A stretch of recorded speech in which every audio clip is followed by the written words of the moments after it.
वाल्मीकि रामायण सर्ग 14।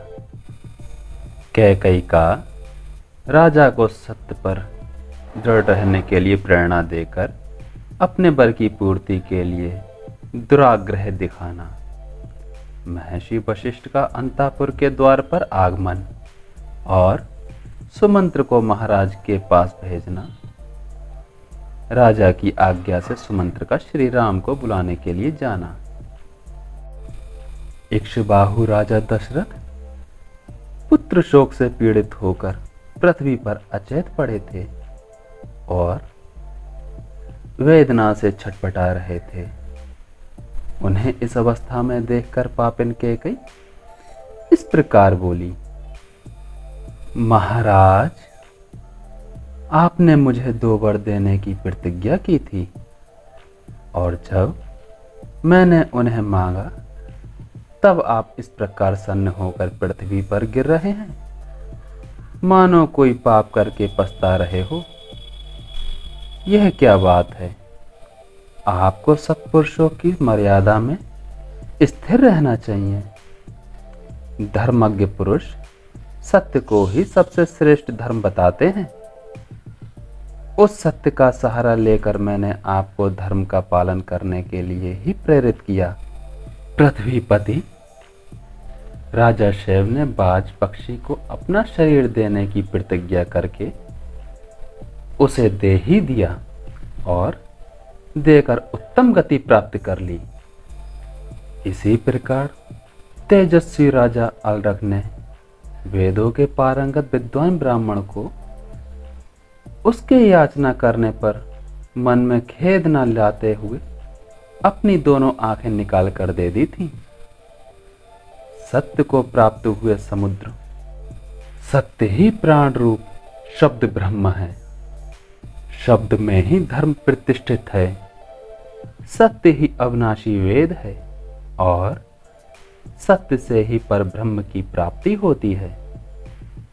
इसलिए यदि आपकी बुद्धि धर्म में स्थित है तो सत्य का अनुसरण कीजिए। साधु शिरोमणि, मेरा मांगा हुआ वह वर सफल होना चाहिए, क्योंकि आप स्वयं ही उस वर के दाता हैं। धर्म के ही अभिष्ट फल की सिद्धि के लिए तथा मेरी प्रेरणा से भी आप में अपने पुत्र श्री राम को घर से निकाल दीजिए। मैं अपने इस कथन को 3 बार दोहराती हूं। आर्य, यदि मुझसे की हुई इस प्रतिज्ञा का आप पालन नहीं करेंगे तो मैं आपसे परित्यक्त अर्थात उपेक्षित होकर आपके सामने ही अपने प्राणों का परित्याग कर दूंगी। इस प्रकार कैकई ने जब निशंक होकर राजा को प्रेरित किया तब वे उस सत्य रूपी बंधन को वैसे ही नहीं खोल सके जैसे राजा बलि इंद्र प्रेरित बामन के पास से अपने को मुक्त करने में असमर्थ हो गए थे। 2 पहियों के बीच में फंसकर वहां से निकलने की चेष्टा करने वाले गाड़ी के बैलों की भांति उनका हृदय उद्भ्रांत हो उठा और उनके मुख की कांति भी फीकी पड़ गई थी। अपने विकल नेत्रों से कुछ भी देखने में असमर्थ से होकर भूपाल दशरथ ने बड़ी कठिनाई से धैर्य धारण करके अपने हृदय को संभाला और कैकई से इस प्रकार कहा, पापिनी, मैंने अग्नि के समीप वैदिक मंत्र का पाठ करके तेरे जिस हाथ को पकड़ा था उसे आज छोड़ रहा हूं। साथ ही तेरे और अपने द्वारा उत्पन्न हुए तेरे पुत्र का भी त्याग करता हूं। देवी, रात बीत गई। सूर्य उदय होते ही सब लोग निश्चय ही श्री राम का अभिषेक करने के लिए मुझे शीघ्रता करने को कहेंगे। उस समय जो सामान श्री राम के अभिषेक के लिए जुटाया गया है उसके द्वारा मेरे मरने के बाद श्री राम के हाथ से मुझे जलांजलि दिलवा देना, परंतु अपने पुत्र सहित तू मेरे लिए जलांजलि ना देना। पापाचारिणी, यदि तू श्री राम के अभिषेक में विघ्न डालेगी तो तुझे मेरे लिए जलांजलि देने का कोई अधिकार नहीं। मैं पहले श्री राम के राज अभिषेक के समाचार से जो जन समुदाय का हर्षोल्लास से परिपूर्ण उन्नत मुख देख चुका हूं, वैसा देखने के पश्चात आज पुनः उसी जनता के हर्ष और आनंद से शून्य नीचे लटके हुए मुख को मैं कैसे देख सकता हूं। महात्मा राजा दशरथ के कैकेयी से इस तरह की बातें करते करते ही चंद्रमा और नक्षत्र मालाओं से अलंकृत वह पूर्णमयी रजनी बीत गई और प्रभात काल आ गया। तदंतर बातचीत के मर्म को समझने वाली पापाचारिणी कैकेयी रोष से मूर्छित सी होकर राजा से पुनः कठोर वाणी से बोली, राजन, आप विष और शूल आदि रोगों के समान कष्ट देने वाले ऐसे वचन क्यों बोल रहे हैं? इन बातों से कुछ होने जाने वाला नहीं है। आप बिना किसी कलेश के अपने पुत्र श्री राम को यहाँ बुलाइए। मेरे पुत्र को राज्य पर प्रतिष्ठित कीजिए और राम को वन में भेजकर मुझे निष्कंटक बनाइए, तभी आप कृतकृत्य हो सकेंगे। तीखे कोड़े की मार से पीड़ित हुए उत्तम अश्व की भांति कैकेयी द्वारा बारंबार प्रेरित होने पर व्यथित हुए राजा दशरथ ने इस प्रकार कहा, मैं धर्म के बंधन में बंधा हुआ हूं। मेरी चेतना लुप्त होती जा रही है, इसलिए इस समय मैं अपने धर्मपरायण परम प्रिय ज्येष्ठ पुत्र श्री राम को देखना चाहता हूं। उधर जब रात बीती, प्रभात हुआ, सूर्य देव का उदय हो गया और पूर्ण नक्षत्र के योग में अभिषेक का शुभ मुहूर्त आ पहुंचा। उस समय शिष्यों से घिरे हुए शुभ गुण संपन्न महर्षि वशिष्ठ अभिषेक की आवश्यक सामग्रियों का संग्रह करके शीघ्रतापूर्वक उस श्रेष्ठपुरी में आ पहुंचे। उस पूर्ण वेला में अयोध्या की सड़कें झाड़ बुढ़ार कर साफ की गई थीं और उन पर जल का छिड़काव हुआ था। सारी पुरी उत्तम पताकाओं से सुशोभित थी। वहां के सभी मनुष्य हर्ष और उल्लास से भरे हुए थे। बाजार और दुकानें इस तरह सजी हुई थीं कि उनकी समृद्धि देखते ही बनती थी। सब ओर महान उत्सव हो रहा था। सारी नगरी श्री रामचंद्र जी के अभिषेक के लिए उत्सुक थी। चारों ओर चंदन, अगर और धूप की सुगंध व्याप्त हो रही थी। इंद्र नगरी अमरावती के समान शोभा पाने वाली उस पुरी को पार करके श्रीमान वशिष्ठ जी ने राजा दशरथ के अंतःपुर का दर्शन किया, जहां सहस्रों ध्वजाएं फहरा रही थीं। नगर और जनपद के लोग वहां भरे हुए थे। बहुत से ब्राह्मण उस स्थान की शोभा बढ़ा रहे थे। छड़ीदार सेवक तथा सजे सजाए सुंदर घोड़े वहां अधिक संख्या में उपस्थित थे। श्रेष्ठ महर्षियों से घिरे हुए वशिष्ठ जी परम प्रसन्न हो उस अंतापुर में पहुंचकर उस जन समुदाय को लांघकर आगे बढ़े। वहां उन्होंने महाराज के सुंदर सचिव तथा सारथी सुमंत्र को अंतापुर के द्वार पर उपस्थित देखा। वे उसी समय भीतर से निकले थे। तब महातेजस्वी वशिष्ठ जी ने परम चतुर सूत पुत्र सुमंत्र से कहा, सूत, तुम महाराज को शीघ्र ही मेरे आगमन की सूचना दो।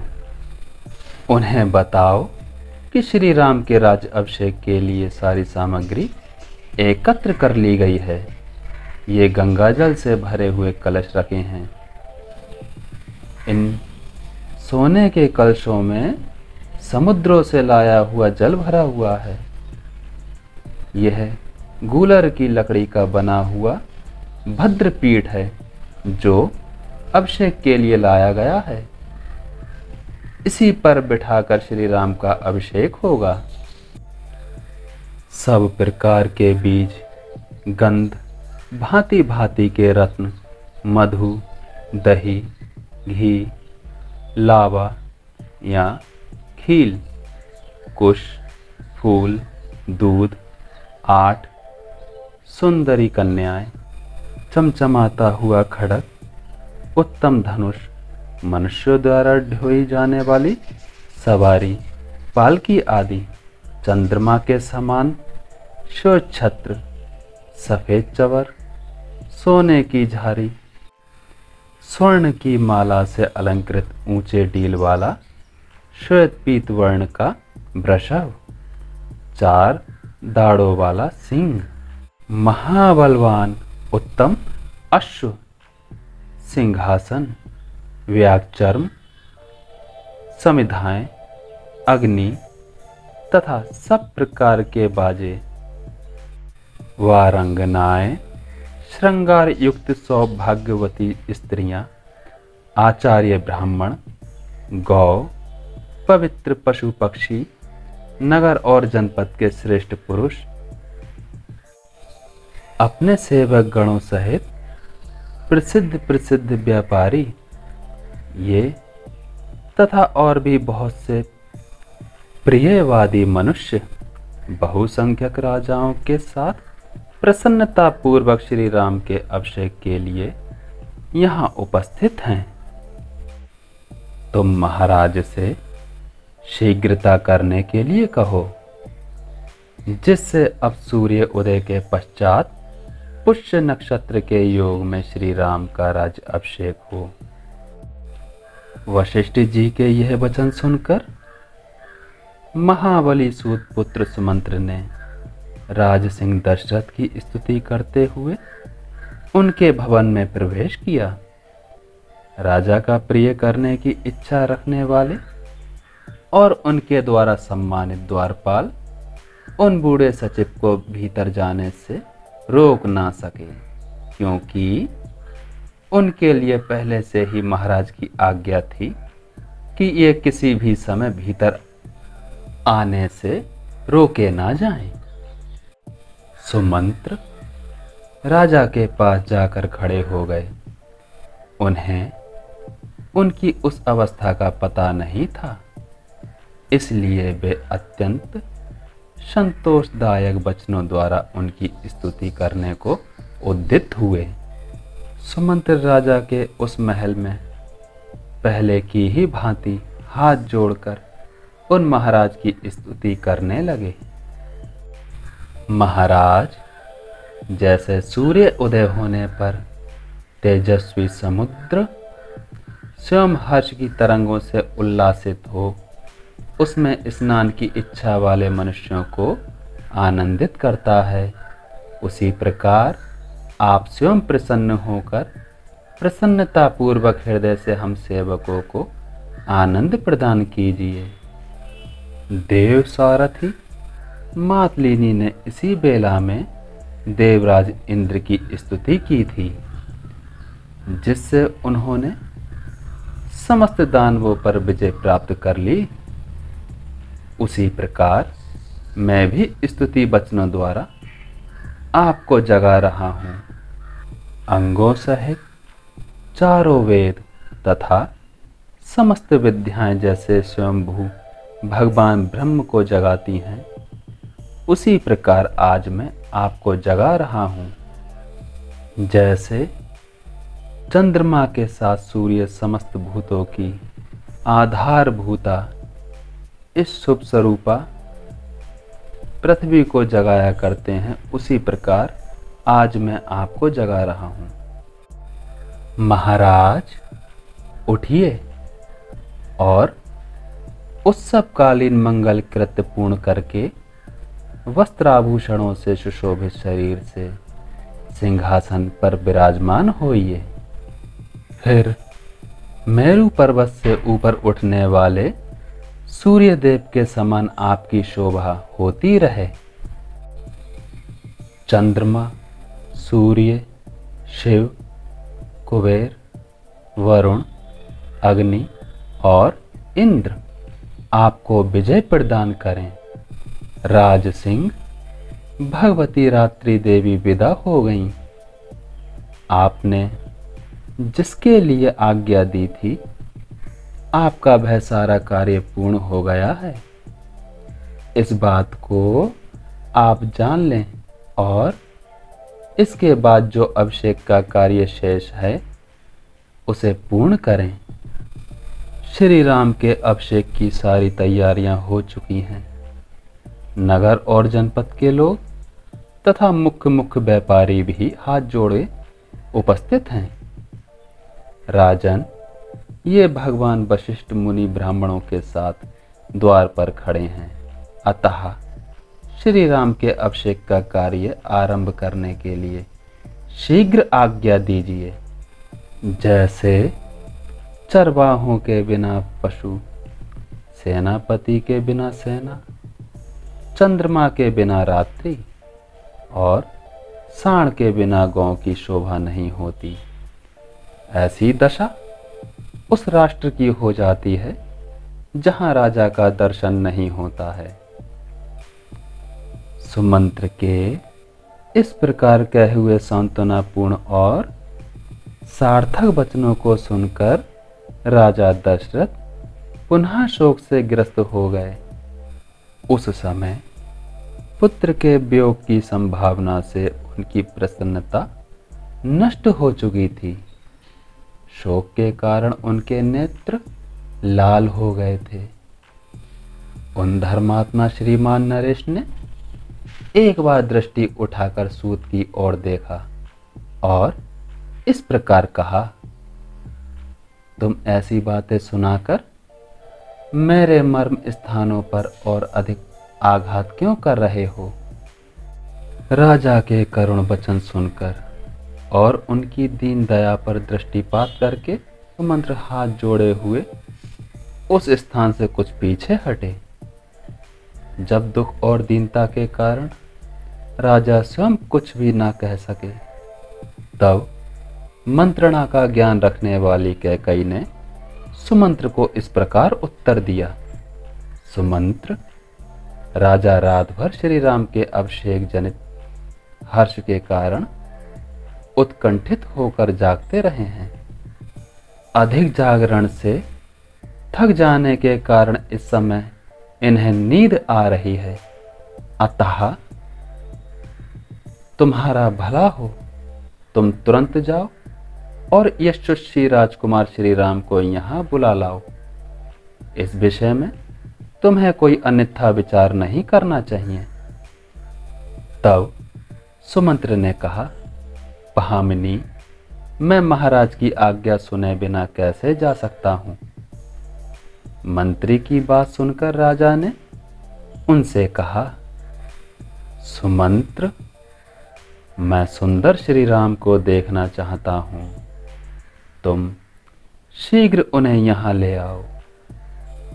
उस समय श्री राम के दर्शन से ही कल्याण मानते हुए राजा मन ही मन आनंद का अनुभव करने लगे। इधर सुमंत्र राजा की आज्ञा से तुरंत प्रसन्नता पूर्वक वहां से चल दिए।